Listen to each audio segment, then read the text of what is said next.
Okay, so you've probably seen the headlines about BYD's new electric vehicle charging technology, a platform that can charge a 400-kilometer range in just 5 minutes.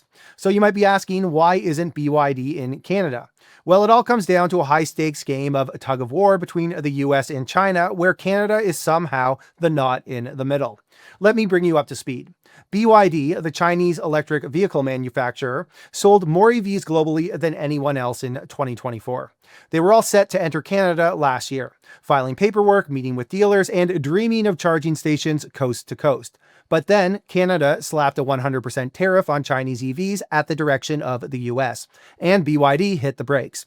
Fast forward a few months, and China retaliated with 100% tariffs on Canadian canola oil and 25% on seafood and pork.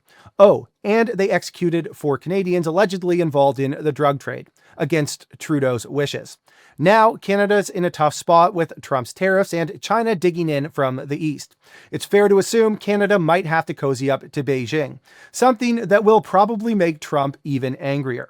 Trump's tariffs are happening, or at least he's going to try. He's been talking about them since the 80s, regrets not leaning into them in his first term, and his top economic advisor, Peter Navarro, is a true tariff believer. So Canada is going to have to reevaluate their stance on tariffs and consider renegotiating with Xi. They're going to have to evaluate whether companies like BYD should enter the Canadian market. Under this new economic world order that Trump is trying to create, the world may become much more dependent on China.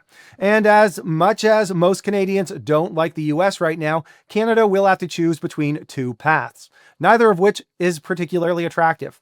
In the end, it's like choosing between a flat tire and an empty gas tank. Either way, you're not getting very far.